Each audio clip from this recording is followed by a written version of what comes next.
Hello and welcome to my channel.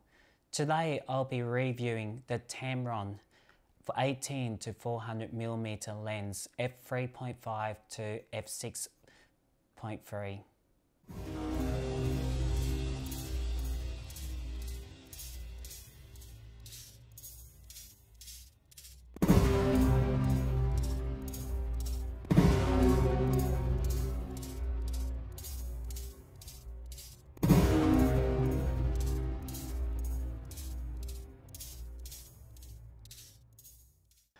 I decided to do this review on this lens after searching through many YouTube videos, trying to find a video that shows how well this lens performs on the Ursa Mini 4.6K cinema camera by Blackmagic Design.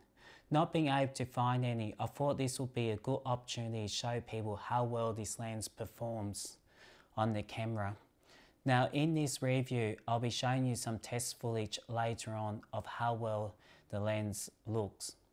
Now first we're going to go through some positives followed by some negatives about the lens. Now first of all, the positives, I'll have to say the lens is very well built.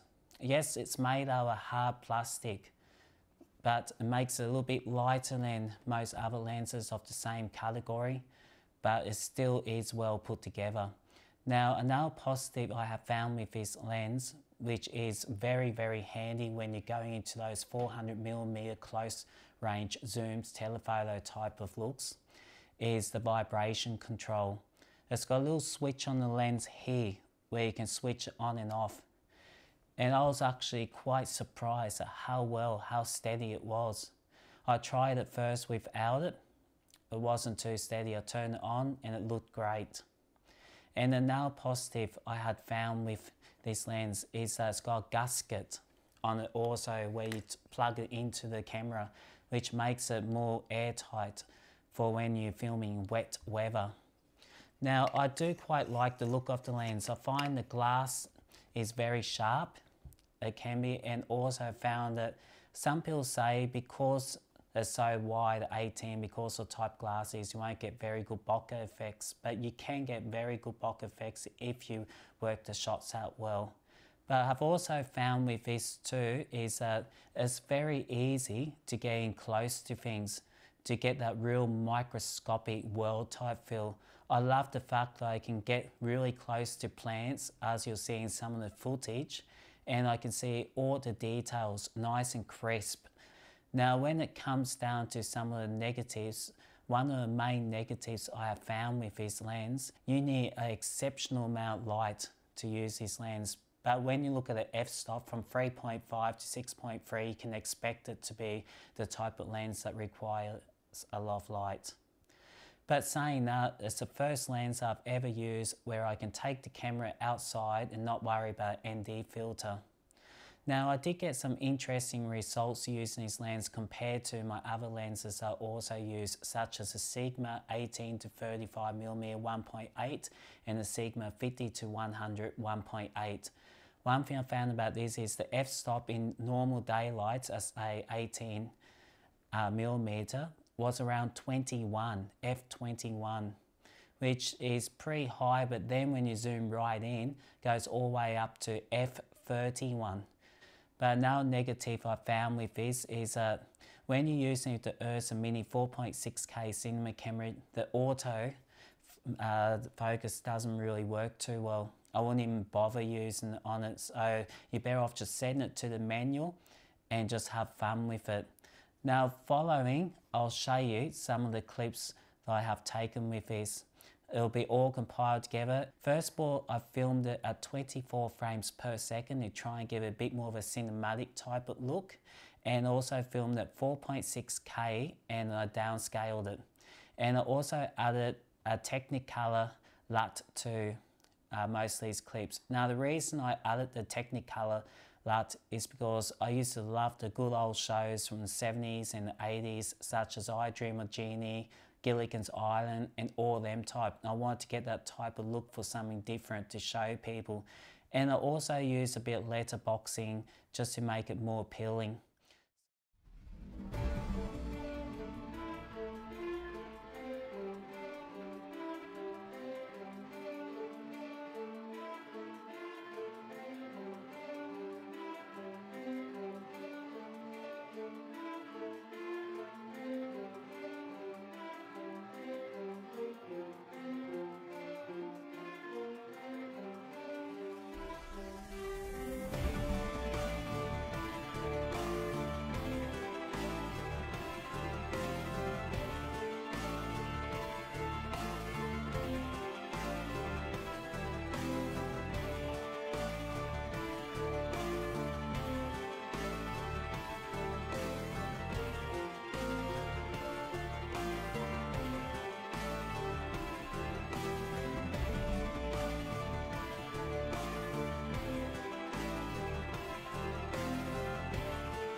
I wanted to keep this review short. This is just to give people a rough idea what to expect from the lens. So I hope you all enjoyed it, and please, if you like it, click subscribe and thumbs up, and see you in the next review. Thank you.